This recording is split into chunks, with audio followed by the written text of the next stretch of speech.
I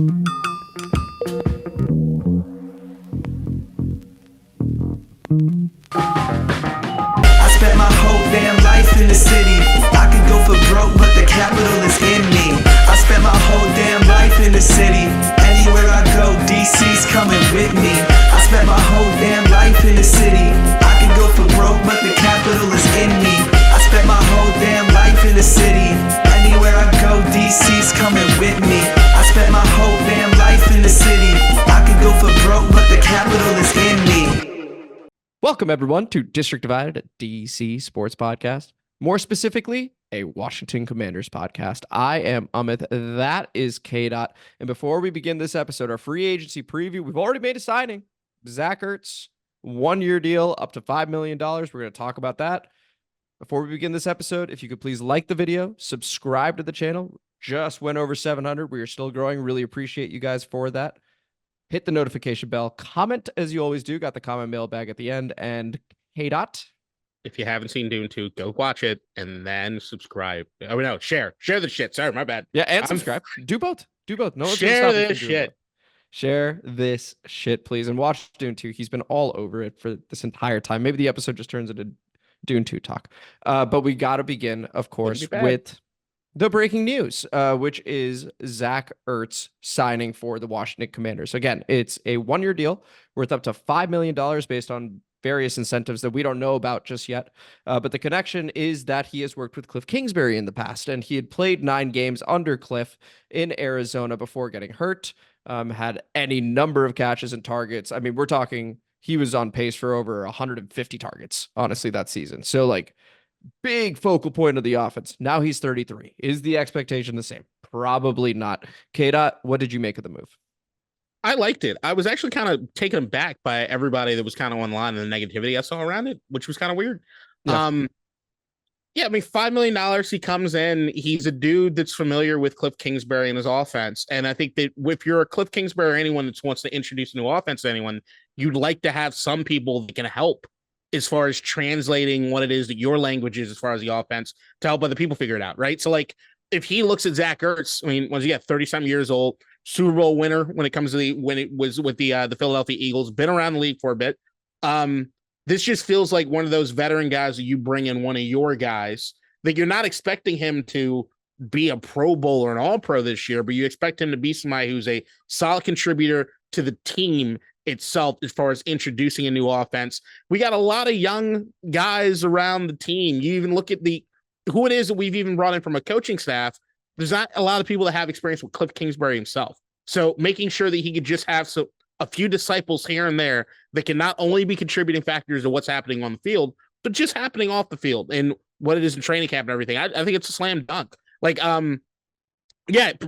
precipitously since the Super Bowl with Philadelphia, and I think the year after, his production has trailed and gotten kind of worse with age. Like, I get all the targets that he had in Arizona, but overall, he's just not anybody that's scared anybody as far as what's happening on the field.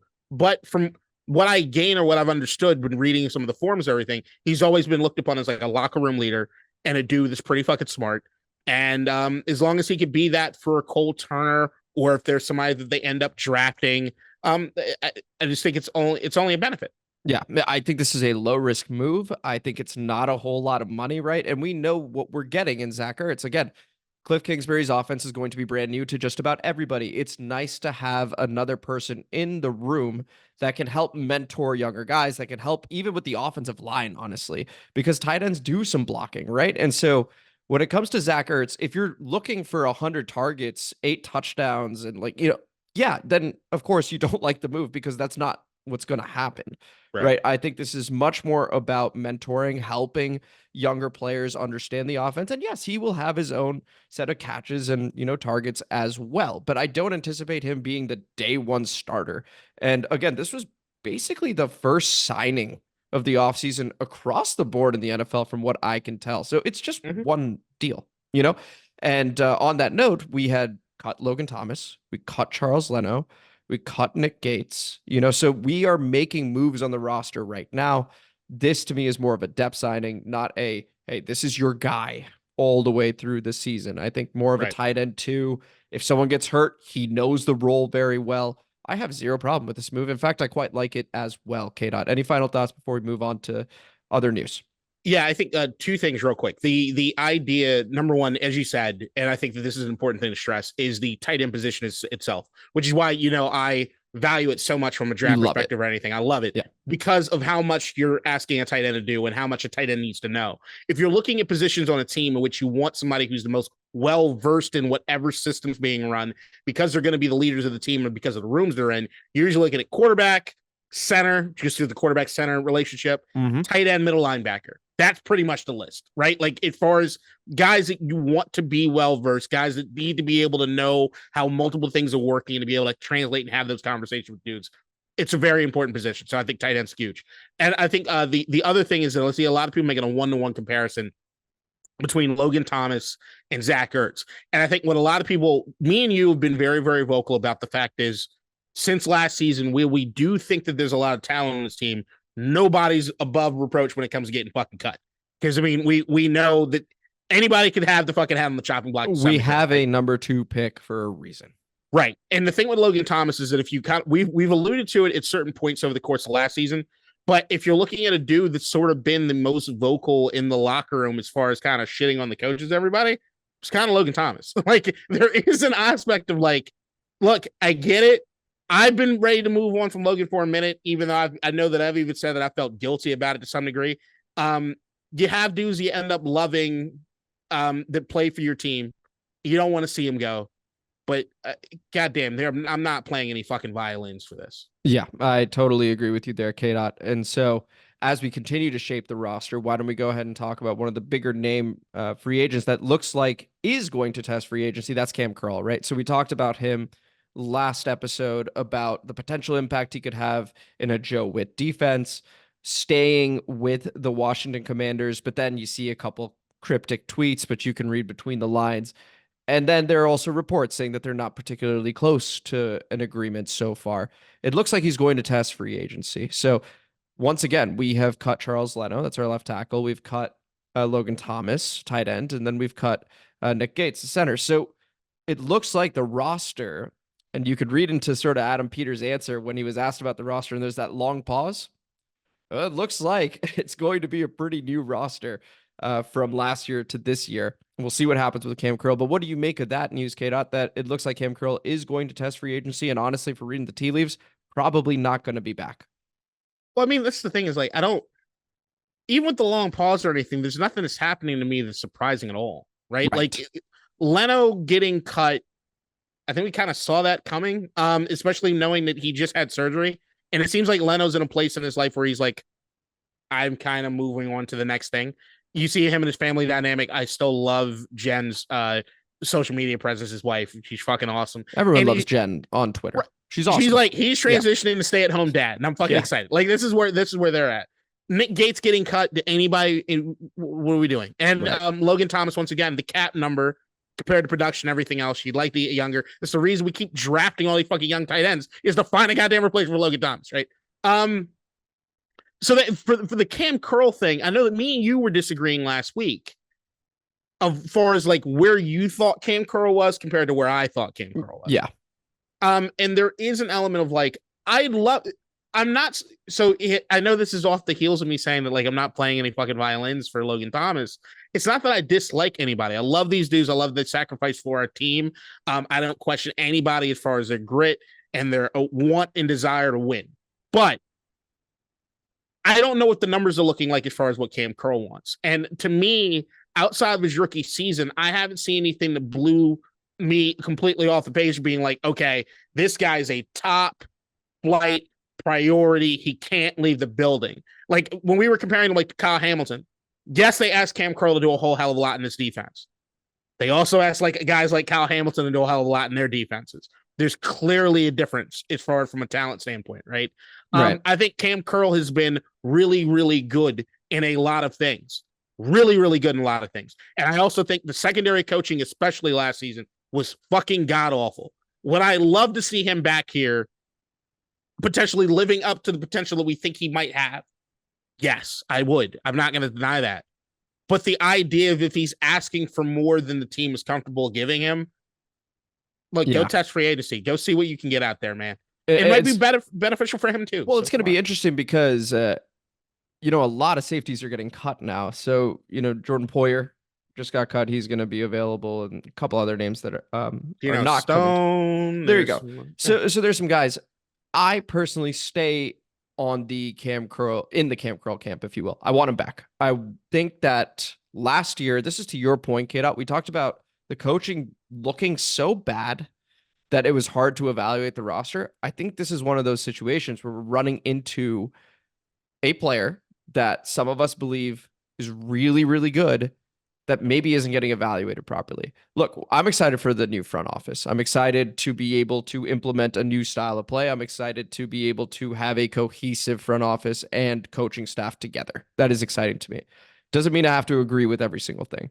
So from my perspective, I would love Kam Curl back because I think he was asked to do so much that he wasn't able to specialize in anything. I think he's a very smart player. I think he does have instincts towards the ball, and I think he helps put people in the correct positions sometimes. So like you remember the year we had Carson Wentz, so season prior, Kam Curl missed the first 2 games. We looked so much better once he came back. He was basically a coach on the field. He was the most coaching the rest of the secondary. So young, and that was the only difference in the defense was Kam Curl was available and he was playing. So I'm going to miss the cerebral aspect of Kam Curl as well as his ability to make a play. It's not just the brains. I think he is a playmaker. So I hope he gets his money first and foremost. I hope it's here. That's where I stand on it. We'll see what ends up happening, but I'm not going to lie. I was bummed by the news that it looks like we're not close to a deal with Kam Curl. You can't get me wrong. I'm bummed about anybody really leaving, right? Unless it's somebody that I think is like a detriment to the team. Like when Hainsworth left, fuck off. Like there's no. That's fair. Of course, right? That's but totally fair. Once again, I will always appreciate guys, especially dudes that have sacrificed portions of their career with the bullshit that we put them through here in Washington, right? Sometimes I want guys to leave because I didn't see any fucking future with it, right? Please just go somewhere else. Trent Williams. Fucking please go. You don't deserve this, man. Right. But I think the thing here's what I want to also put in perspective with all of this. If we're listening to what it is that the front office, the new regime has been talking to us about, if you want to give credit to Dan Quinn, Joe Witt, and all those guys, knowing that they know secondaries probably more than anybody else in the league at this point, seeing what they get out of 5th round talent, all kinds of shit, right? The idea for me is that there's no chance that Adam Peters is doing this without conversating with these guys. And when we're talking about from a talent evaluation, whatever, there's got to be some degree of them telling him if it works, it works. If it doesn't, it doesn't. So like, I'm at the point right now where as much as I've liked a lot of guys that have put on the burgundy and gold over the course of the last 20 years, I've loved a lot of these dudes. I will trade it all away for a fucking Super Bowl at this point. Of course. And at the end of the day, like I was just telling Am that I was watching the dynasty shit on Apple for the New England Patriots. You see all the crazy shit that they had to go through, or whatever. And I'm looking at those fucking stupid Boston fans celebrating, and I'm like, I want that. Like I want that above all other things. I love these dudes. I wish we had these homegrown talent to grow with the team and to get us to the point that we need to get to as far as the promised land, right? Yeah. But I think right now, especially right now, we're at a pivotal point in the franchise where we have to kind of be okay with letting go and trusting that the current administration knows their shit. Yeah, I think it's very well said, because here's the deal. We're right now in time will tell, we'll see land. Right. Season's a long ways away. We need to see what this football team looks like a few months down the line, what free agency signings we do make, what draft picks we do have. And so long as, and there's no perfect front office.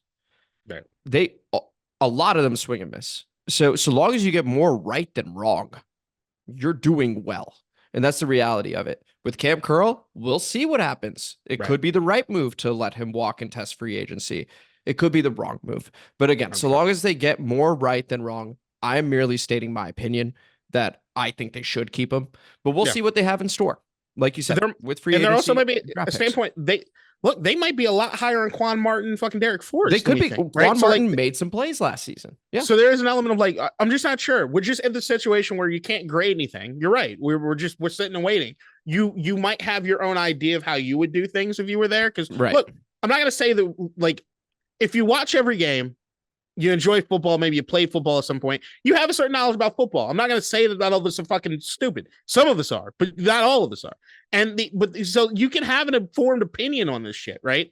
Right. But I'm going to defer if it's between me and these guys. I'm going to say right now in the current regime, I trust until they give me a reason to think otherwise. Yeah, fair enough. And so on that note, why don't we go ahead and talk about some of the signings that they could make? So this is our free agency preview. KDot has put together a list of names. I've put together a list, shorter list of names of people that, we would like to sign over here, and maybe some connections around that aspect as well. KDot, if I could begin with name number one, just because it has to do with the quarterbacks episode that we had done about if you could land any one QB. You had mentioned Gardner Minshew, and I was just going to counter that with, and if you would entertain this, please, as our bridge quarterback, Tyrod Taylor. If it's not to be Sam Howell, if it's not to be Jacoby Brissett, who's now being linked to New England, right, with Alex Van Pelt as the offensive coordinator there, they work together in Cleveland. Tyrod Taylor, to me, I think makes a lot of sense. Here's why. One, he's worked with Anthony Lynn a whole lot in the past. So he, of course, Anthony Lynn coming from San Francisco, but he was in Buffalo.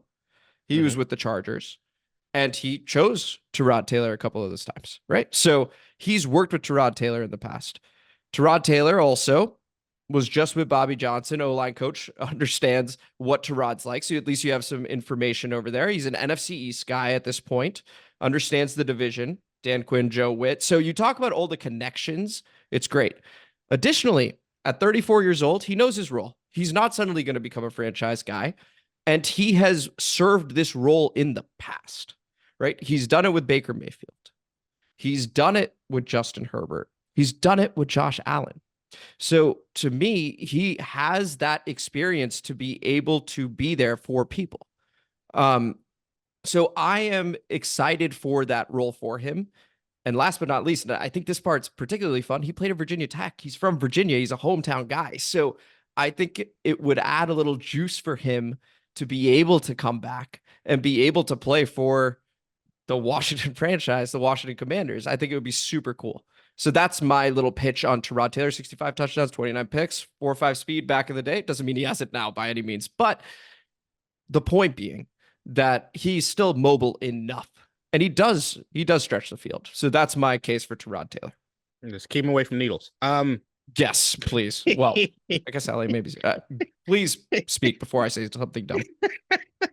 I don't mind that at all. I think it just depends on what you're looking at. To me, it's just kind of how free agency or what the game plan is in the draft as far as shaking out, right? If you're looking at a dude that come in here, not necessarily being the bridge, but being a pure backup, I think Tyrod Taylor is definitely one of those guys that I would have absolutely no problem being. I think I'd have a bigger issue if they looked at him as a bridge in the sense of him starting, because I do think there's more talented guys out there that will win you games beyond Tyrod Taylor. Like if I had to pick between Gardner Minshew and Tyrod Taylor to go win games for me over the course of the season, I'm picking Gardner Minshew. Right. I might have picked Tyrod Taylor 4 or 5 years ago, but at this particular point, I just saw what Gardner Minshew did with the Indianapolis Colts. And I saw what Tyrod Taylor did with the Giants, even though I think Dable did not do him any favors there. But sure. Yeah, it just depends on so like Gardner Minshew's on my list as far as quarterback goes, and that's just depending on what they do with that, right? Like if you're gonna draft a quarterback at number 2, and you know that okay, this is a dude that might be starting it maybe by halfway through the season, I think you have a little more flexibility as far as what it is you're going to do. If you're going to not draft a quarterback or you're going to trade back into the later in the first round to get Michael Penix or JJ McCarthy or something, then I'm looking for somebody that needs to be able to start for me to start the season, potentially the entire season. And that's where I look at Gardner. Fair enough. I do think Tyrod's capable of it. I do want to amend one of my things. I jumped the gun on the Josh Allen thing. I was like, wait a minute, that doesn't make sense. Baker and Josh, same draft. So how does that work? Yeah. So that doesn't. I apologize. But I think the point remains that when he's there in training camp and when he's eventually starting and understanding that, hey, this guy's going to take over, in both those instances, at least early on, it went well. Now, the jury's still out on Justin Herbert in terms of the talent. Like or rather not the talent, in terms of can he get it done with the talent? Talent is there. Baker Mayfield, when he first started off in Cleveland, ends up setting the rookie touchdown record. So he works well in these quarterback rooms. You're not going to run into a situation where people are like, oh no, Tyrod, just not good for a young QB. No. Odds are we're taking phone calls on the number 2 pick, but it sounds like we're turning everything down so far. Seems like we are zeroing in on keeping it as of now. We'll see. Yeah. But if we do, I think you've already got a pretty proven mentor here. And then it's just a difference of opinion between Gardner. I wouldn't hate Gardner Minshew over here. I just think there are a lot of connections to Tyrod Taylor, similar to Zach Ertz with the connection to Kliff. And he looked damn good in Buffalo for those 3 seasons. He did. There's a part of me that's hoping that Tyrod Taylor has his Geno Smith moment. That like, hey, you got written off, and that'd be cool as shit. Why not do it at home? But if you put a gun in my head, if I had to choose, if I got a guy that's need to start half a season for me, I'm gonna pick Gardner Minshew. Okay, so that's just one. We were on the subject of QBs, a couple episodes ago. Figured I'd just bring it back up. What are some of the names on your list, KDot? Outside of Gardner Minshew at quarterback, of course. Do I need to even say it? Yes, you do. Go ahead. Kirk Cook. Kirk Cousins, baby. But once again, like as we're going through this list of free agents, it just depends on I don't know what the front office is going to do. I don't know. It feels as though it's going to be more of a youthful movement than it is going to be, hey, let's go try to win this thing next year. But if we're in, hey, let's go try to win this shit next year mode, like if they end up saying, fuck it, we're going to sign Tyron Smith, and we're going to Zach Ertz is in here not to be we think he's a stud this guy. Like let me cut you off for a moment. If all that is true, I hate it. I hate all of it. Please continue. That's fair. I'm not completely on board with it myself, but it just depends on how certain things shake out. But I will actually say Kirk Cousins is not on my list. I just want to make sure I mention him because if he ends up here, I'm happy. So fair enough. All right, so I guess I'll look at it like position group, and maybe we can go back and forth a little bit. That sounds good. So I think the one position or the one position group that I think everybody knows needs to be rebuilt is the offensive line. Absolutely. So from offensive line, if you're looking at free agency compared to the draft, there's a lot more depth in the draft at tackle than there is as far as the interior of the offensive line. Okay. So if that's the case, then I'm looking at, all right, what can we do to shore up some of the interior of the offensive line? I think we're all fans of Sam Cosmi. Yes. I think you named Sam Cosmi as the one guy on the team that you would absolutely have to re-sign or you 100%. Want here for the long term. So so knowing that Sam Cosmi and he played his best at right guard on the team. So if you're saying, okay, that position is kind of locked up. So what do we want to do with him? There are a couple guys that I look at as far as being able to do that. Jonah Jackson, the left guard from the Detroit Lions. Mm-hmm. He has a bit of an injury history. Like even last season in the playoffs, like he got hurt in the playoffs and didn't get to play in the Lions last game. But yeah, he made the Pro Bowl in 2021. He's only 27 years old. It's a guy who I think has rated pretty high in moments when it comes to his offensive line play. I'd love to see him. I think he'd be a great guy to have, sub 30 years old, still ascending to a certain degree. Next up would be Kevin Dotson.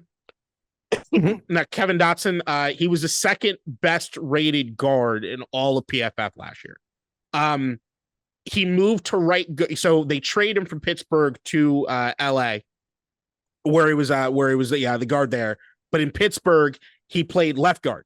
They moved him to right guard. And he had the best season he ever had. So I don't know how much that has to do with the position change. But he was somebody even in Pittsburgh that he was ascending each year. He got better every year. It's just he took a giant leap last year. Also only 27 years old. I think that's a dude that's probably going to get a pretty good payday out here this particular offseason.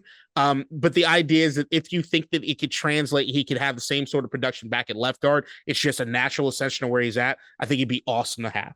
Mm-hmm. Really, really awesome to have. Outside of guard, I also look at far as center, and then center is sort of just dependent on what you want to do. Sure. First name would probably be Lloyd Cushenberry, who's the center out of Denver, 26 years old, ranks really fairly high in PFF when it comes to everything pretty much across the board. I don't think anybody's looking at him as like a world beating Pro Bowler, but center, after getting rid of Nick Gates, especially if we're going to draft a quarterback, you do not want a rookie center necessarily with a rookie quarterback. You'd like to have somebody with some sort of presence, veteran presence there. But the wild card in all of this is Ricky Stromberg, who was the 3rd round pick last year. But he was hurt all of last season, right? There's a lot of people that I've heard in Ashburn that are really, really high on Ricky. Most of those guys are probably not here anymore, but we know that there is some carryover with this current administration from some guys that were in the front office last year. And if you do like Ricky Stromberg, then I think maybe spending the money on Lloyd Cushenberry is not the right move. But what I would look to is John Feliciano, who is a guard center, played a bunch of places last in San Francisco, 32 years old, is a dude that's kind of positioned in different spots on the offensive line, always gives you some pretty solid fucking contributions. Also played there in Buffalo for a bit. He's a dude that I just think is a baller when he's healthy. And as far as having a veteran presence as center that you could have, and as Ricky Stromberg gets more involved or gets more reps in training camp, and maybe you say, okay, maybe this guy could take over, then you can transition. So I just think it depends on how high they are on Ricky Stromberg. Okay. And then the only other, well, I have 2 more names at offensive line. One we both share, which is Mike Onwenu. Yep. Right tackle from New England. Right tackle, knowing its position, it's a great need. Once again, but focusing more on the interior because I think you can probably draft a tackle. He's been playing a whole bunch of guard from what I've seen. He absolutely has. But he has the ability to potentially do both. Versatile. And the idea of moving him from right tackle from guard to right tackle. He's played some left guard, played some right guard. He played a lot of right guard at Michigan, a little bit of left guard at New England. If Cosme were to get hurt, you have a right guard. Immediately you can slot in. Again, the theme has been versatility in the past. If that is to continue over here in Washington, a very versatile piece in Michael Onwenu. Like you had mentioned. I think you're right. He did play more. I'm getting. Sorry, I got his information confused with Trent Brown, who is staying. You're fine. PFF also lists him as a tackle. So, like, he's very versatile. They're kind of fluid. He's very versatile. But yeah, he's definitely more known as a guard than he is a tackle. I was thinking more about Trent Brown, that Trent Brown is going back to New England. Right. So that's pretty much it. And the only other name who we are familiar with, and this goes back into the interior, is probably going to be available. But once again, he mostly shines at right guard, is Brandon Scherff. Yeah. Who it does look like will be a cap casualty for the Jacksonville Jaguars. Look, he's talented. Anybody knows that. His rating as far as PFF last season is something that we've kind of watched ever since he left to see where it is that he was compared to everybody else. And it didn't scream off the books or anything, but I still think everybody knows he's a fairly fucking talented dude, only 31 years old. These offensive linemen playing until they're fucking 40 nowadays. Right. And look, he comes here with a fresh start and a new group. Could be interesting. Familiar with the area. Speaking of 31 years old. Oh, and also the record. I don't know if you remember that when Brandon Scherff played versus when he didn't. That was a thing that was floating around for a while when he was here. And it was nuts. Our winning percentage dropped by like 50% when he wasn't in the lineup. It was something insane just with Brandon Scherff in and out of the lineup. Another 31-year-old that happens to play center, KDot, that just got cut today from the Buffalo Bills, Mitch Morse. And there is a connection to Bobby Johnson, who has coached him in the past. So if we're going along the lines of connections, that could be a very quick match. Buffalo Bills, of course, are cutting any number of players right now to get under the cap. They are Tre'Davious White, Jordan Poyer. Like, they are cutting a lot of people right now. Their window, you can debate their window if you'd like to, but that is a name at center that could end up coming to Washington as well. In the draft preview or combine preview rather, we had talked about Zach Frazier, center from West Virginia, who seems to be a leader and did decently, So another name, but this is now again focused primarily on the free agents. So that's a good list there on the offensive line, KDot. Yeah, and I guess just to finish out offense, because there's nobody outside the quarterback, offensive line. The only other position I have anybody listed at is the wide receiver, and that's dependent on what they do as far as the Curtis Samuel stuff. So Curtis Samuel, I can completely understand if they let him walk. I do know that Curtis Samuel had looked at points in time last season as the best wide receiver on the team, but I think that has a lot more to do with what it is that Eric Bieniemy was doing and where it is that Sam Howell was comfortable and not comfortable. And there wasn't a lot of long anything to Curtis Samuel. It was just, he looked good in space at times. I think Curtis Samuel was, sorry to interrupt, I think Curtis Samuel was the product of Bieniemy overthinking. Because the lack of targets to Terry and Jahan was like, okay, well, you know who they really won't be guarding is Curtis Samuel. So, and then all of a sudden he gets the ball. And so, yeah. Anyway, go ahead. So Curtis Samuel's another dude that going into this offseason is another dude that I expect to be a cap casualty. So if I'm looking at anybody else around the league that all right, this is a name that frustrates a lot of people at certain points in time, but I think that he is a damn good player when he decides to be, is Gabe Davis. Who looks like he could also be somebody that is a cap casualty from Buffalo. Gabe Davis at times, he's like averages 15 plus yards of reception. I'm also looking at this from a standpoint of a sort of Swiss Army knife guy, but a dude that can kind of take the place of, I'm getting tired of De'Ami Brown.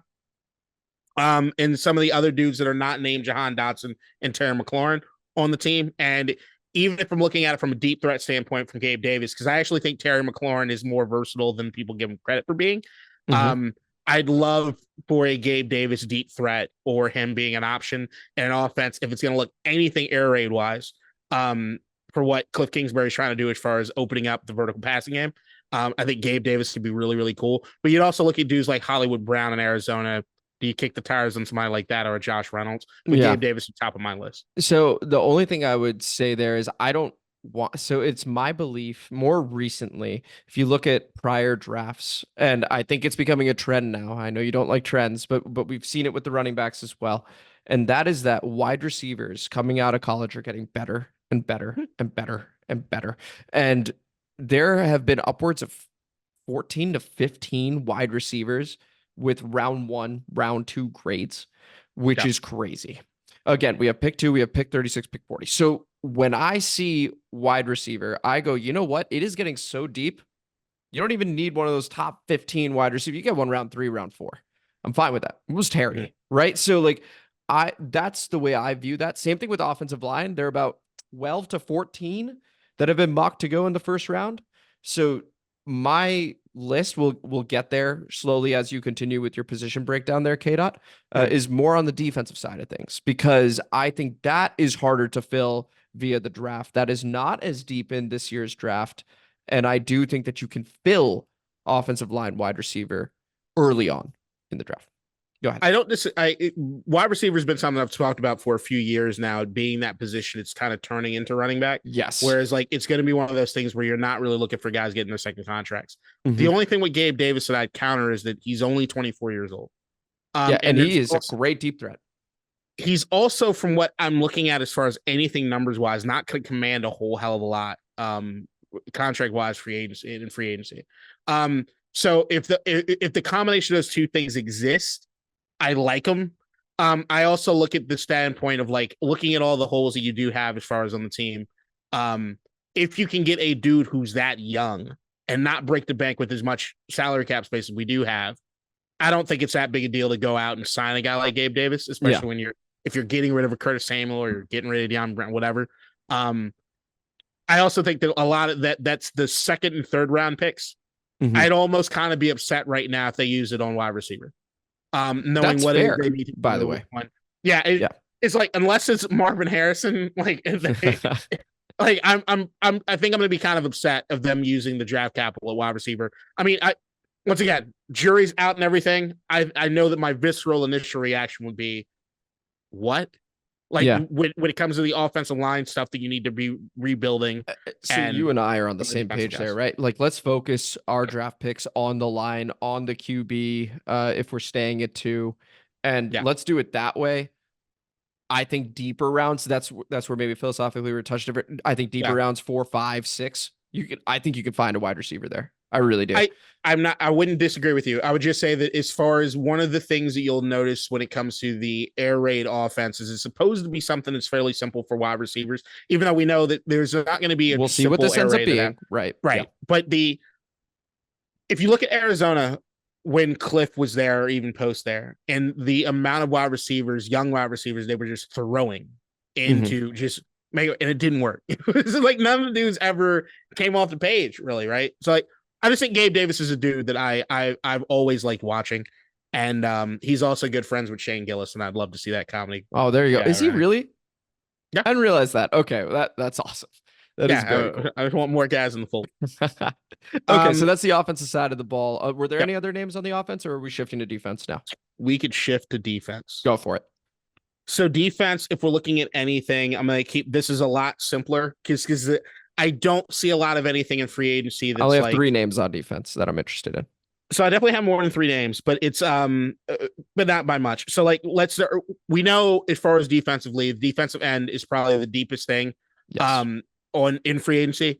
And I have 3 names here, 2 names that I'm really, really focused on, another name that like, hey, it costs a lot of money, but I'd love to have a stud like that. 5, just to be clear, and 2 got eliminated via franchise tag. Go ahead. So I mean, everybody probably had Brian Burns on their list. Absolutely. At some point, and right? Josh Allen. But I would say that there's one guy that I was kind of higher on than Brian Burns or Josh Allen. I'm not saying he's more talented completely, but I do think he's on the upswing, which is Bryce Huff, the DN out of New York. It's one of my names. 27 years old. He has looked fucking great when he's on the field. They just don't play him as much as they probably should play him. Because I mean, if you look at the depth that they have in New York, it's hard to get playing time. But this dude has shined every fucking time that he's been on the field. And the idea that you could have him around in a Dan Quinn defense with the interior defensive line the way they have it right now, I think he could be something special. And once again, at 27 years old, he's on the upswing. And I just think more playing time for him, or at least having a solid rotation of guys that he can get some good playing time in, will be awesome. Second on the list, kind of for the same reasons, Dorance Armstrong, who's the defensive end from Dallas, who we know Dan Quinn knows. There's your connection. And Dorance Armstrong has also been a dude that just hasn't gotten on the field as much as he probably should, just because of what they've had depth-wise and the way the rotations and stuff worked in Dallas. I think Dorance Armstrong, only 26 years old, could be really, really cool to have on this defense. He's a dude that's very comfortable with Dan Quinn. It looks like Dan Quinn, I've only heard glowing things that the defensive staff has talked about when it comes to Dorance Armstrong. I just think he's another dude on the uptick, won't cost you anywhere near as much as your Brian Burns's would have. And you're catching a guy at the right time. And then the one dude who break the bank guys, I know this is not how you say his name, but I can't not Danielle Hunter. So He's productive, man. Danielle Hunter. He's just a beast. Danielle Hunter. I know, Danielle, but it's Danielle. Danielle Hunter. Dude's a monster. He's a fucking beast. I'd still be surprised if Minnesota lets him walk. But 29 years old, has looked like an absolute stud. The idea that I think that our coaching staff defensively is more talented than they just have in Minnesota at this point, just to me screams that like maybe we haven't seen the stealing for a dude that's fucking awesome. And I'd love somebody who's just screaming off the page fucking awesome. And that's dope. Totally fair. And that's where I want a lot of our money to go, is on the defensive line, specifically those edge rushers. For context, in the last couple of years, Danielle Hunter, 10.5 sacks, and then this year, 16.5. Okay. These are serious numbers here. This is sort of what we expected from Chase Young. This is what you actually get from Danielle Hunter, which is a very exciting idea. And if we were to break the bank, I'd be thrilled. A lot of friends of mine, Minnesota Vikings fans, they all love Danielle Hunter. They could speak to him. On the subject of Dorance Armstrong, similar to Bryce Huff, in that they're playing about 40% of snaps. They are not starting games. They are coming in pass down situations, and they're making plays. About 5.5, 7.5, 8.5 sacks. That's around his range in the last 3 years. And on the subject of Bryce Huff, how about this? 2 sacks, 3.5, jumps to 10 this year. Seems like one of those situations where he figured it out. And if you can catch a guy at the right time, and that's a risk, right? Was it just an anomaly, or did he figure it out? Because if he did, you can get serious value on that. So curious to see what they do there. But KDot, I absolutely love that defensive list that you have on edge rushers. I think that's awesome. Yeah, I mean, if you walk away with Bryce Huff and Dorance Armstrong, to me, knowing how much Dan Quinn, as we see in Dallas, love a rotation. And then we have some of the guys that we're kind of excited about, but we know aren't necessarily studs, but we'd like to see them in the rotation here. And your James Smith-Williams, your Henry, these guys. Like Bada, I'd love to see some more guys that maybe just a hair above them and maybe get a little more playing time. Sure, and they can help. right? Like Danielle Hunter can absolutely help these guys, because he's been there, done that for ages. And so he can show the technique and stuff like that. Oh, yeah. If we get all three, holy shit. Oh, I mean, two would be amazing. Two would be amazing. One would be Two would be awesome, amazing. because here's the thing. I also think Jamin Davis is going to start rushing a whole lot more. So I think I agree with that turns into a very interesting situation. So if we get one, which, by the way, we have the most money outside of New England, I believe. It depends on where you look, but we're first or second in terms of cap space. So I would expect that we focus on that and get one based on what the landscape looks like this year. And if we do, awesome. If we get two, KDot, oh my gosh, that is going to be incredible to me. Dorance Armstrong, let's say, with the connection, and a Danielle Hunter, it'd be incredible. It'd be pretty dope. But once again, like if I had to look at any one of those combinations, I'd be the most excited about would be Huff and Armstrong. Yeah. And I think that's a touch more affordable as well. I think it's doable. I think like the other thing is, like, I didn't want to put together a list that I didn't think was possible. Mm-hmm. That's why Hunter's more of like hey, it'd be nice if it happened, but I really don't think that Minnesota's going to let him walk. Any interest in Chase Young coming back? Maybe more of a curiosity than anything. I don't know Mm-hmm. what he's going to command or what people are going to be willing to give him. I think up until the Super Bowl, it was looking pretty dire. And then he had a nice pretty fucking awesome Super Bowl. And I think there was a number I saw that he was going to look at over 100 million, like 5 years. And when I'm seeing that, I'm like, no. It's like it only takes one GM, I guess. Yeah. But that's the thing, is like, if you think you can unlock something with Chase Young, then maybe. I mean, once again, he's a dude that I wanted to see kind of stick around, because I wasn't sure what it is the deal was when it came to the coaching staff and some of the dudes. I don't like the idea, and I still will never be a fan of the idea that you had a lame duck coaching staff making decisions from a talent standpoint that directly impact shit that they're not going to have any part in. So like, I would much rather have had Dan Quinn and this administration making this decision on whether or not they're going to keep Chase Young or not, or Montez Sweat. That was my biggest flaw with all of it. Yeah. So yeah, so I don't know. I like it if they like it, I guess. Fair enough. Okay, so that's the defensive line. What about the secondary, the linebackers? Go ahead. Nothing at secondary that really jumps out to me. I'd like to see Kendall Fuller back. But beyond that, it's just nobody that I see that is like, okay, that I'm completely more solid in seeing come here for the price point that they'd have to get, that I'm much more interested in seeing some of the dudes that we already have here and what it is they react to when it comes to coaching. I know like L'Jarius Sneed is a very, very interesting name, whatever, but I'll go to linebacker where they have the names. Jordan Brooks, linebacker out of Seattle, 26 years old. I think when it comes to, I'm not entirely sure what they're going to do with Davis. This is also one of those situations where, and we talked about it last season going into the season, which is defenses and do they actually run 4-3s? Dan Quinn's defense is not really, he's not going to have three linebackers out there. It's malleable. Yeah. So if you're looking at, all right, if Davis is going to play one side as far as linebacker, they're going to have more nickel. You're going to see a lot more guys in secondary than there.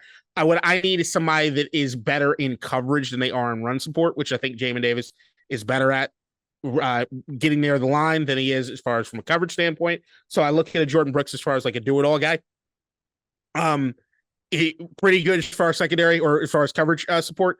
I really like the name. I think he's also a dude that's kind of ascending. And then the other guy would be a dude who's 29, which is Josie Jewell, the linebacker out of Denver. He's another dude that if you look at PFF grades, he shines out when it comes to coverage more than he does anything else. So I'm just looking at what complements what we have currently, knowing that nobody really from a linebacker standpoint.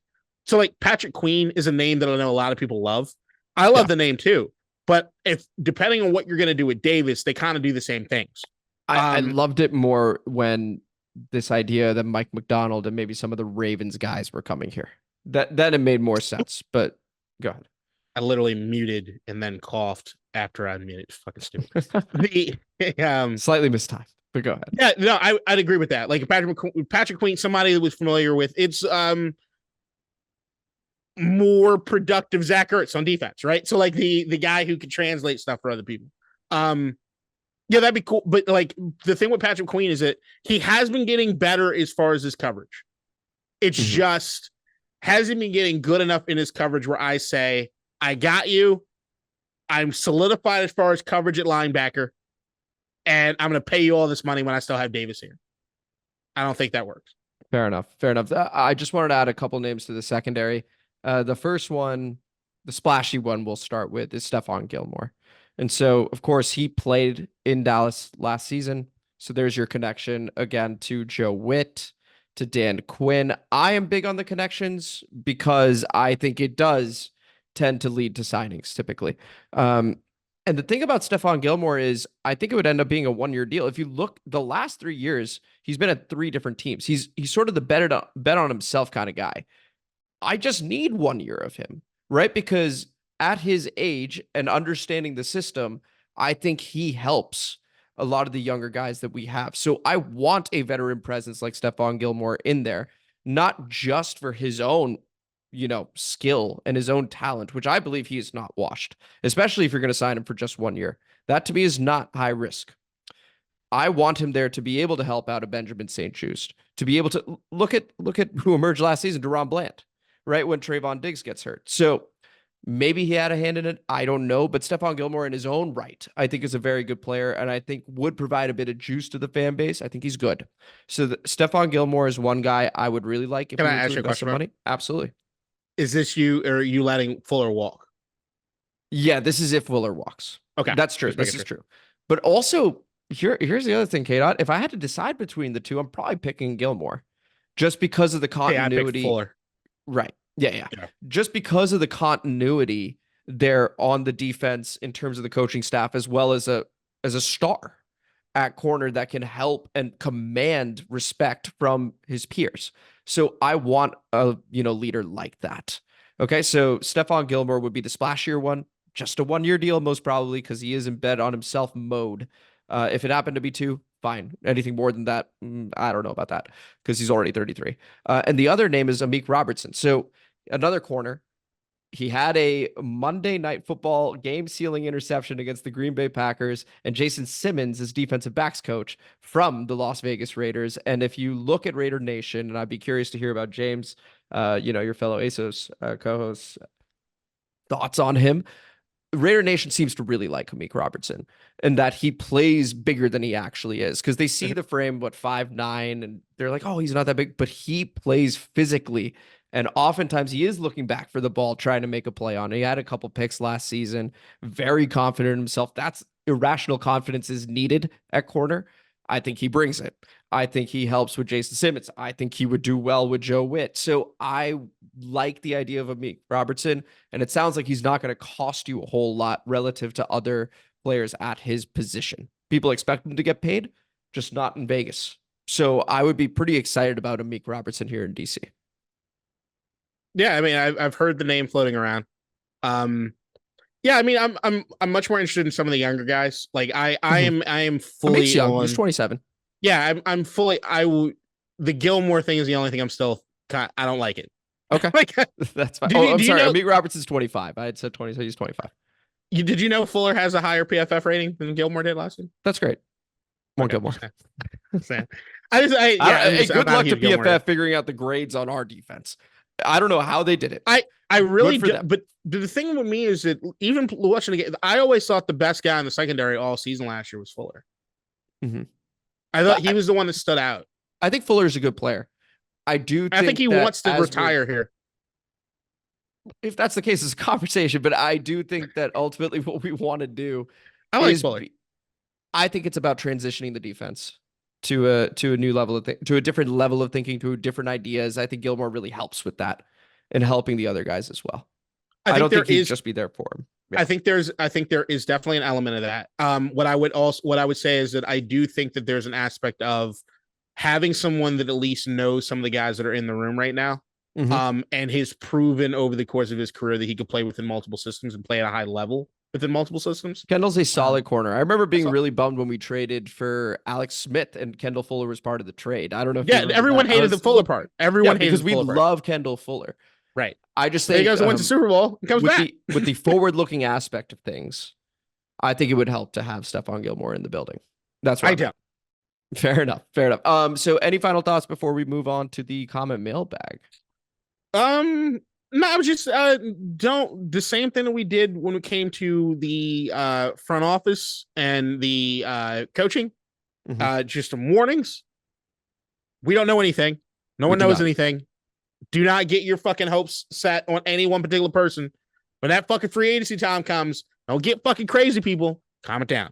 Calm it down. Simmer down now. Simmer down. KDot, you were not ready for this question, but I'm asking it anyway. Gun to your head. As of right now, from what you know, not what you want, from what you know, or what you think you know, who are we taking pick 2 overall?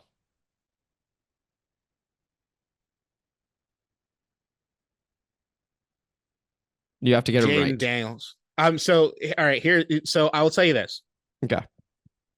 I'm only saying Jaden Daniels because of how many people are saying Drake May. There are a lot of people saying Drake May. Which is the only thing is so far this offseason, whatever the media is saying doesn't happen here. So that's the only reason. Now, if you ask me personally where I'm ranking Drake May and Jaden Daniels, it's a lot closer than it used to be. It's a lot closer than it used to be. Okay. But if I gun to my head, I'm saying Jaden Daniels over Drake May just because everyone's saying it's Drake May. Okay. Gun to my head, I think it's Drake May. Maybe I haven't learned my lesson with the media just yet. I'm starting to get nervous, but look, if we get him, obviously very talented, and there's a ways to go, and I would be excited. I'm stoked. Just to be clear, I'd be very excited. I still got the preference for Jaden. We'll see. Yeah, but that's. Would you seriously? Because we're probably going to do a live show or something on the draft, or at least do something immediate. April 25th. Look for that. Do you think your initial visceral reaction if it is Drake May's disappointment? I think in the raw moment of it, knowing Jaden is available, let's say Jaden doesn't move up to 1. I doubt that happens. Yeah, I'd be a bit disappointed. I was excited for Jaden, of course, but I would also about 10 minutes later be super excited for Drake May. Yeah, it's one of those things. There's a drop. I'm just excited. I'm just as excited. That's fair. I think I'm excited in the macro anyway. Yeah. I'd be even more excited if it was trade back at Joe Alt. We would have to shut down the stream. Yeah, that's just I'd lose all of a sudden. I mean, if it weren't already 18 plus. Look, anyway. I do not have a huge discrepancy between the quarterbacks. I just don't. Fair enough. And I think as we get closer, I suspect I'll end up doing the same thing because it's I like Penix, by the way, in that next group. I don't. McCarthy. Nix. I think McCarthy's in the top group, but I'm high on McCarthy. That we do know. Why don't we go ahead and go to the comment mailbag where we have 5 comments from this past episode, beginning with Michael Hinton, who's got 2. The very first one is first. Yes, you had the first comment, Michael Hinton. Congratulations to you and appreciate the comment on the episode. And here is the next one from Michael Hinton. We as a fan base are so scarred by the past, we have to learn to trust again. I think it's a very good comment from Michael Hinton because there are moments where I think I have to reel you in from the past. You have to reel me in from the past. And fans have to reel each other in from the past where we go, oh, here we go again. For example, when Josh Harris is sitting in quarterback interviews, we're like, oh my God, the owner's doing it again. We're like, relax. It's a new guy. Don't worry about it. It should be fine. Should be fine. He's competent. You have to just remind each other that our past is different. New ownership, KDot. It's a sickness, and it takes a village, It really does. It does take a village. Let's go over to Sean Moorer, 8644. Shout out. Involved. It's his first year owning the team. That, of course, is in reference to Josh Harris being the new owner of the team, and being involved is not a problem, according to Sean Moore or Sean Moorer. Any thoughts there, KDot? Or did we just cover that? We're in agreement. He's a very he wants to learn, and we don't know what's happening in the rooms. Could there be some bad things happening in the rooms? Yes, we don't know that. Yeah, but I'm gonna assume just based on track record, no, he's keeping his mouth shut and just learning. There you go. And then we go over to Blood Clot. Shout out Blood Clot. There's usually one person that I latch onto in the draft. And this year, I'm very high on Peyton Wilson from NC State. This is the guy we need to pick early in the second round. He's the missing link to our defense. It's 6'4", 233 pounds. He's blazing fast, recording a 40 time at 4.43. He's the most tackling, best coverage linebacker in the draft. Just watch some of his highlights. It's next level. He closes on the QB in an instant. He says he models his game after Luke Kuechly. I tell you what, that is a pretty good person to model your game around. Peyton Wilson, KDot, any thoughts on him out of NC State linebacker? Heard the name float around. He was definitely on some lists that I was reading Did about. well in the combine. Luke Kuechly might be my favorite linebacker I've ever seen play. Yeah, he might be my favorite linebacker I've ever seen play. Yeah, I mean, I'm kind of with like they're usually a guy that I like latch onto, but I latch onto in the sense of like the guy that I think is the best in this draft. And I've usually been pretty right about it recently. I have my guy, but I just don't think he'll be in Washington, which is the only thing that makes me upset every once in a while. Who's your guy? I think Chop Robinson's kind of becoming my guy, but that's outside of like So just on defense, I guess. Well, no, I mean, Brock Bowers is a dude that I think is a Hall of Famer potentially, but like, and every tight end that comes out, that's the first one. Hold on, no, that's not necessarily true because you also know I'm kind of high on Bensonot, and I do like Jatavius Sanders, yeah. But as far as dudes that I just think have the ability to be the absolute best thing in the draft, my guy is Joe Alt. Yeah. My guy is Joe Alt. You have been on the Joe Alt train. And to your credit, echoing what you just said about being right most of the time when it comes to at least that early pick, you've been on Joe Alt forever. And experts are beginning to move him higher and higher and higher. And it looks like he is the number one offensive lineman in this draft by a decent distance too. They're talking about him like your Joe Thomas comp. There's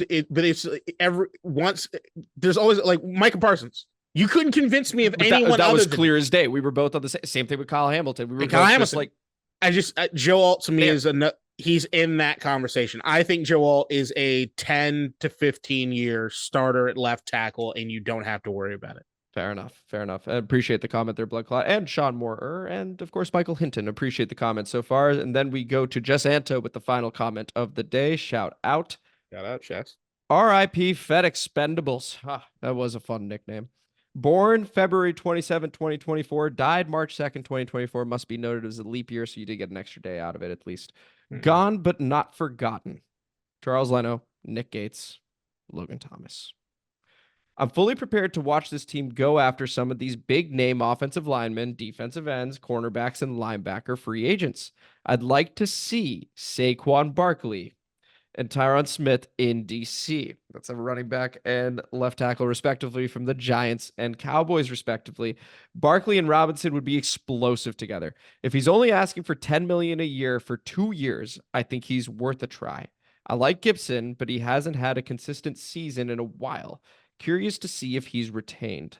I'm hoping they keep Curl, Samuel, and I'd like to see Fuller retire a Commander. Great stuff as always, guys. Appreciate the comment there, Jess. That is... What do you make of it, KDot? So that would be Saquon Barkley and Tyron Smith both signing here and playing the season out that way. So going after some of those big names. So there is a... You know what? Can we do this after the pod? Yes, we can. This was District Divided DC Sports Podcast, more specifically a Washington Commanders podcast.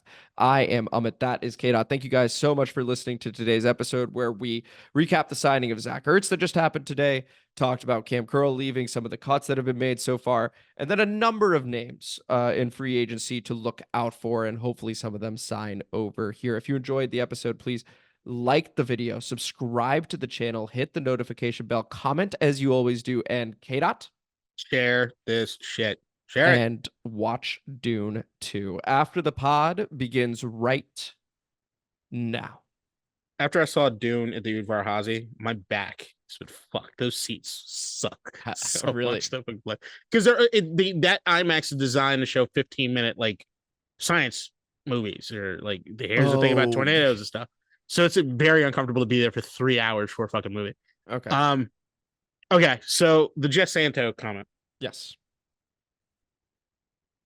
There's a part of me that thinks, with the amount of salary cap space we have, that you might say, fuck it, and go full LA Rams, which is trade everything, trade all your draft picks, and go sign Saquon Barkley, sign Kirk Cousins, sign Tyron Smith,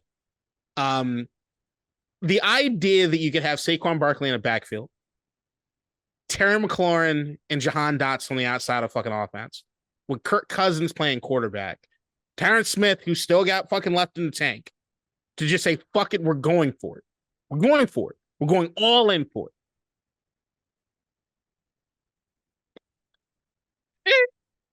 See, the thing I appreciate about Jess Santo is he stopped short of taking the QB choke artist at Kirk Cousins, right? So he had mentioned Saquon Barkley. He had mentioned Tyron Smith, and opinions are divided on Tyron Smith. Does he still have the juice? Some people say yes. Some people say no. You say yes.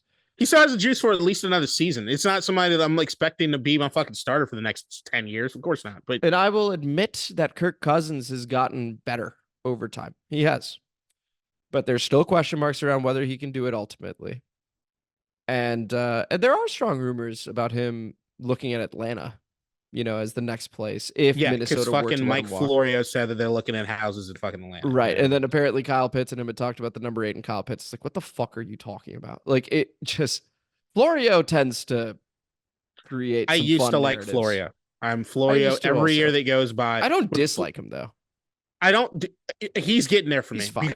And I'm usually a Florio defender because I remember when Florio used to do guest appearances on 106.7 The Fan on not the Junkies, but Big O and Dukes, which is my show. Oh, there you on go. 106.7. So like, but he was strictly like, I'm the NFL lawyer. I'm a lawyer who likes the NFL. That's my bit.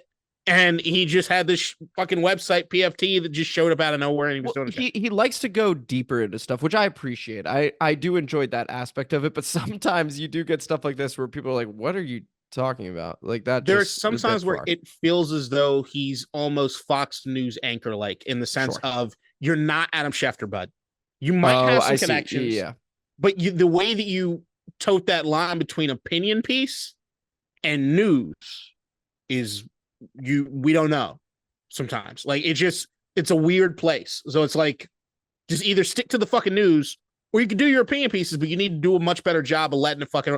And he also takes things personally and he wants to fucking talk back to people and all kinds of stuff. The more he's on TV, the more he's putting Remember when we do Shades Monday? Yeah. We would never do that with Kirk Cousins in the playoffs. It just wouldn't happen. And also be a hell of a statement by the front office to suddenly go balls to the wall. We're going for it right now. And then selling this fan base on Kirk Cousins as the guy. Okay. What was the rap about Matt Stafford before he won a fucking Super Bowl? He was in Detroit. His talent was being wasted. That's true. Right. But he couldn't fucking win it. So like at the end of the fucking day, man, like you're a choke artist and you're a loser until you fucking win it. That's what it comes down to. But Stafford didn't choke. There was no sense of Stafford choking in Detroit. Bro, there are so many people to talk about the fact that he had Calvin fucking Johnson to throw to. Absolutely. In Detroit. Yeah. And that alone, not winning a fucking Super Bowl or at least making the playoffs. They made every the playoffs. Fucking year. Every year. Every They didn't do that. Was ridiculous. Like the idea that if you have Calvin Johnson to throw to, I agree with you that Calvin Johnson, one of the best wide receivers ever. My point but is, let's not get it twisted. Yeah, but Matt Stafford is some choke artist in Detroit. That wasn't true. Yeah, but I don't think Kirk Cousins is the same thing either. Kirk Cousins was literally signed as the missing piece to a Minnesota Vikings team just off of the Minneapolis Miracle that lost in the championship game with Case Keenum at quarterback against the Philadelphia Eagles, and they got the shit kicked out of them at the link. This was supposed to be what put them over the top. They actually took a step backwards. Please continue. Hold on up. Yeah, please do. Take your time. I'm not moving off this. Also, I have history backing me up. He's had a couple nice wins since then. He went to New Orleans on the road and won the throw to Kyle Rudolph. Awesome. Then he got the shit kicked out of him by San Francisco. I just think that, okay, so taking this example, let's say Kirk Cousins is like good. He's good. Let's say he's great. Kirk Cousins has more fourth quarter comeback wins than Joe Flacco, Aaron Rodgers, Jim Kelly, Dan Fouts, Carson it's at Palmer. 1 p.m. in Minnesota when no one's watching. The moment that people start watching, we've got problems. His primetime record's not good. That's what we're talking about, Kate. I like Amik I don't Robertson. give it- He's I got a don't- game. that- He's got a game sealing pick. That means on Monday Night absolute Football. See, this is what it boils down to is your hate for fucking Kirk Cousins. Fine, fuck it. You know, Actually, fuck I this. stopped Fuck it. because I was Fuck like, it. that's not Fuck true. it. Fuck it. Fuck it. It's completely true. But the outside of this, let's He's a replace good guy. Kirk. I don't dislike the person. Shut up. Just stop. God damn you. He's called the new nightmare. All right, let's name all the other guys that I talked about them bringing in, right? In the go for it thing. Replace fucking Kirk Cousins with Russell Wilson and fucking Tyrod Taylor. I don't give a shit. Okay. Is it an option? Can we go for it? Can we say fuck it? No, we are not in a position to go for it. I think it could be. And then the Rams were in a position to go for it when they went for it. In position to go for it. The Rams were in a position to go for it when they went for it. And The Rams were in a Super Bowl with Jared Goff. Sean McVay was proven as an offensive genius, and then the Matt Stafford pick was like one of the last things. You got to remember how much they mortgaged even before that. Right. So there was a whole lot happening before that, and then they were like, okay, clearly to us, we signed Goff to that mega deal because we were always going to have to do it after he made the Super Bowl. Okay, we don't want it anymore. Stafford's sitting in Detroit. And we know that this guy can sling the fucking thing. We need to rescue him from there. Not to say that Stafford maybe, we should ask Matt Regan about this, maybe could have done more in Detroit. Maybe. But it also was a bad roster in Detroit outside of Calvin. I'm not trying to shit on Matt Stafford. I like Matt Stafford a lot. Okay, but just to be clear, me too. But Stafford's a baller. But Goff goes to a Super Bowl. Yes. Like, that's when Puts it up fell 3 apart. points. Right. That's when it fell apart. Like, you remember there was the whole, like, what the fuck happened to Jared Goff in that playoff run where he just disappeared? So one team went forward. It was the Rams went forward from Goff to Stafford. The Vikings went backward somehow from Case Keenum to Kirk Cousins. But all right, once again, I'm not bringing up Kirk anymore. Okay, cool. Stop. I'm also done. You're right. I'm just asking about going all in. Like saying fuck the future and let's go all in. Like there is based on what's available to us. Right. Just like all right. I see now. You have $80 million of salary cap space. Right. And a bunch of fucking picks. You just say we fuck go it. all in? Okay. Do you just say fuck it? Like we're going all in this season. We're gonna make a run. Like we got a 2-year window. It's Super Bowl or bust in these 2-year window. Oh, and we're gonna suck so much ass after these 2 years. Like that's what the Rams did, right? The Rams this last season was a miracle. The Rams this last season was a miracle. You know what would be really funny, KDot, is like we did shout out Adam Peters, honestly. Ever since his gosh, I'm saying signing. We brought him in, right? And he's hired. That's the term I'm looking for. He's hired as general manager. Our channel has done a whole lot better because of it. And what we're doing is preaching. We've got competence. We've got a front office. We've got patience. Like, and then all of a sudden we just go, you know what? Fuck it. Fuck the picks. We got this money. No, it's not. It would just be funny. It's not. But here's the thing. I'm not saying it's fuck the picks. I'm saying use the picks to get something else. Right. It's not fuck the picks. That's what fuck the picks is. It's not fuck the picks. All right. If I'm looking across the NFL landscape, what else is fuck the picks? You think they just give them away for nothing? Like, of course they trade them for something. If I'm looking across the NFL landscape, do I give a first round pick and maybe one of my second rounders and another player for Justin Jefferson? Yeah, it'd be awesome. Yeah. Right. To put in with Terry McLaurin and some other. So that's not fuck the picks. My picks are valuable. Other people value them too. I'm going to turn into something. Okay, I'm not George this is Allen a separate conversation, but the idea behind fuck the picks is you are trading the picks for something of value. Of course, you're choosing to forego the picks. No, fuck the picks. So looking historically, George Allen, the coach of the Washington Redskins for years, notoriously hated the draft. He hated the draft. Mm-hmm. He downright would love seasons in which he would have no picks. Like he didn't like having them. He didn't really give a shit about packaging them together to go get a guy. He just wanted them offloaded. So let me go get this way. You have like the over the hill gang and all that kind of shit. It's a matter of just getting rid of these fucking picks. I don't give a shit about. If you're going for it, just thinking about if you were to go for it now, I think it would have to involve Russell Wilson because you can get him for $1.2 million, right? Because the Broncos are fitting the rest of the bill. Yep. Right. So that allows you to stack the roster across the board, and you hope And you can use some of those picks to maybe get a wide receiver that's disgruntled. You bring in T. Higgins, let's say, right? Who is on the tag. It doesn't look like it's getting done. We get it done. T. Higgins, Russell Wilson, Saquon Barkley, Tyron Smith. Sure. So then all of a sudden, and Russ, a lot of people think he's maybe washed at this point, or he's going through. He's not the Russ that we're accustomed to. That much is clear. But he's been there, done that. So if you're making the case for going all in, but if you're making the case for going all in, I think it has to be Russ because of the price point. And then if we're doing the KDot, it is fuck the picks when you trade the picks. But if you are trading a bunch of picks, okay, if you are trading a bunch of picks, then you look at the franchise tag guys, take them all, and then take Saquon, take Tyron Smith if you feel he's got the juice, right? And you go. You just go. That's the way it would be done to me. So that's my thing. Is it like, look, I'm not saying this. Here's what I'll say. This is not the right way to do it. Trade for Stephon Diggs. Is he disgruntled or not? Yeah. Trade for Diggs. Bring him home. Do it. Oh man. What I'm saying is that, like, look, my issue has always been when Dan Snyder used to do this bullshit around free agency where we would just go out and fucking sign everybody. There were always known people for being over the hill. Yeah. Right. These were people that clearly were beyond the scope of where they were. It was more about selling jerseys and the tickets, and you kind of half-assed it, right?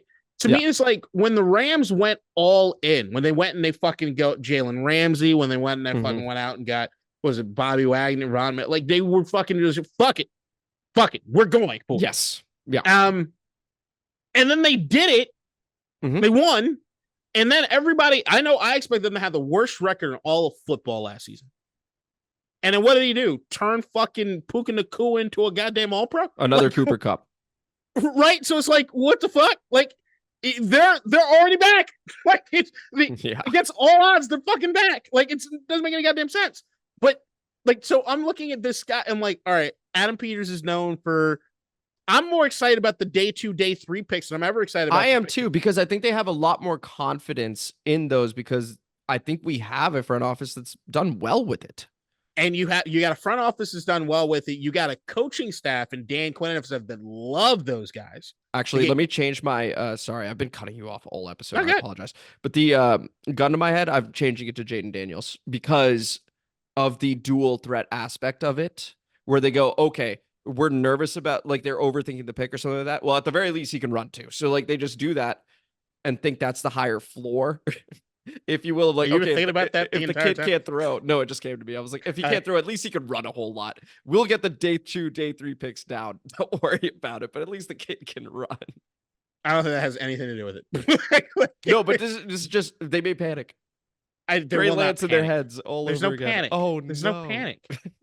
There's no panic going into this. They know what the fuck is going to happen. I don't think there's any panic, just to be clear. Yeah. But we're speaking of hypotheticals all the way through. No, it's like, if I'm looking at it all the way through, do I think Drake May is a better fit? Yes. Yeah. I do.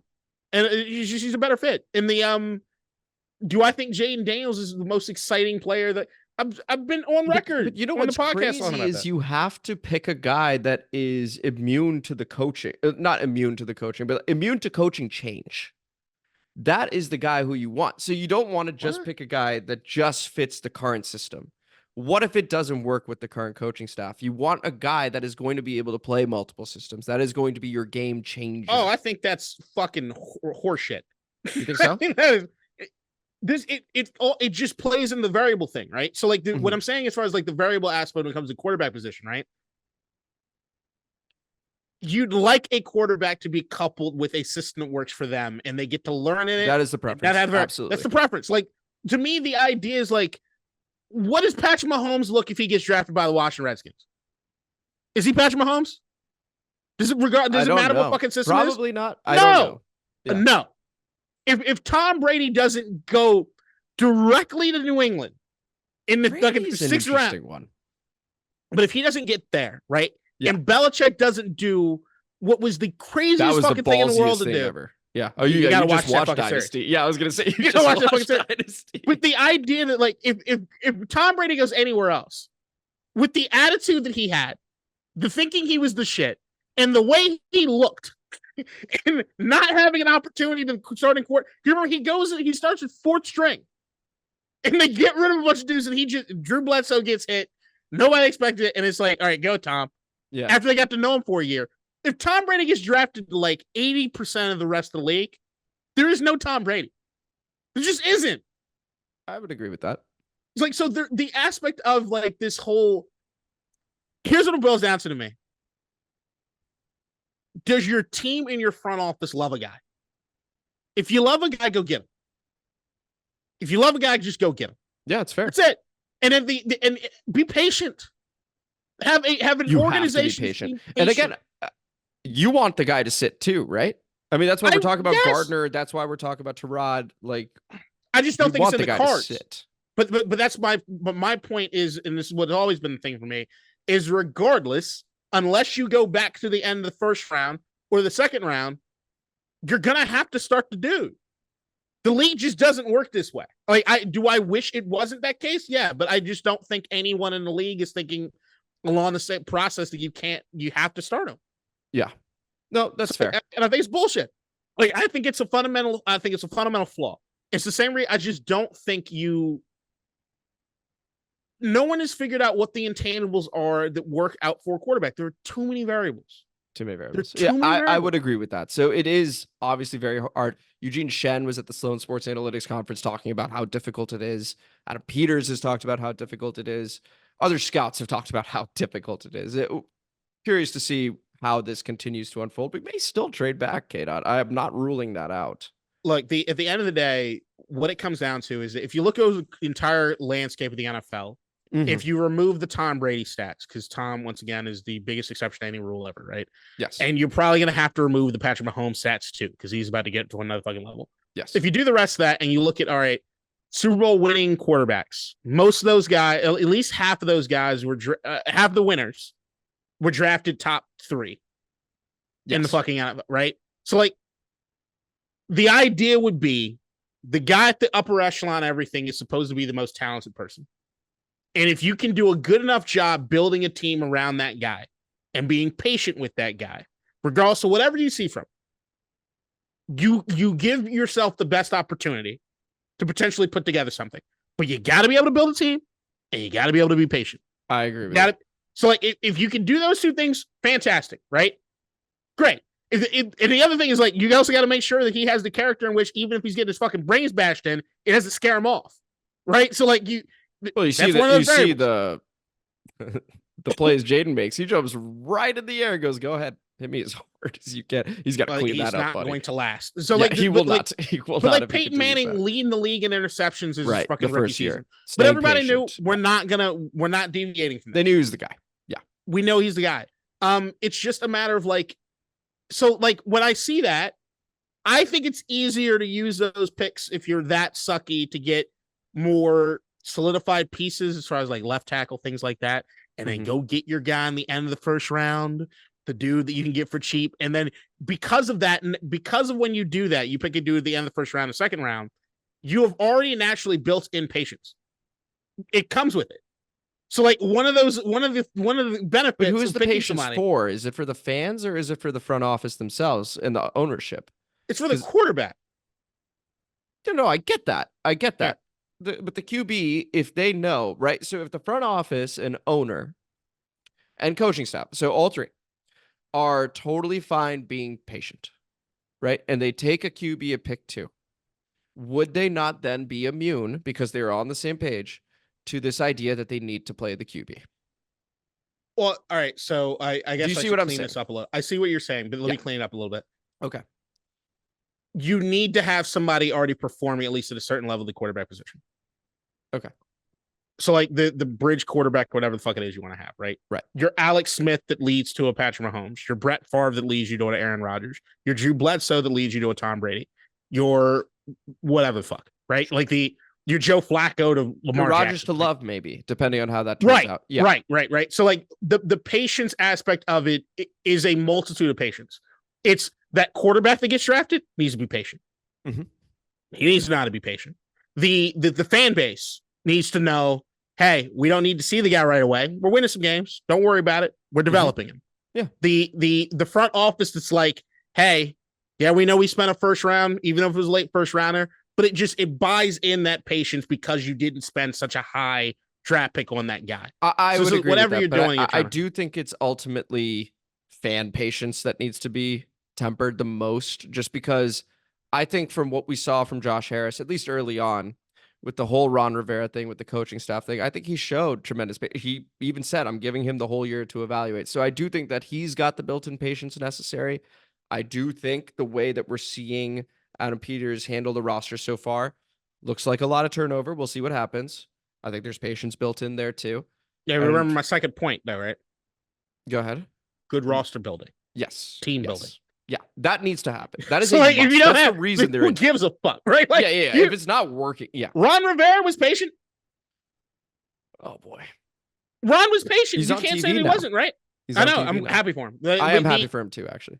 I wanted him to get a defensive coordinator job somewhere. I really did. But the Ron was a patient guy.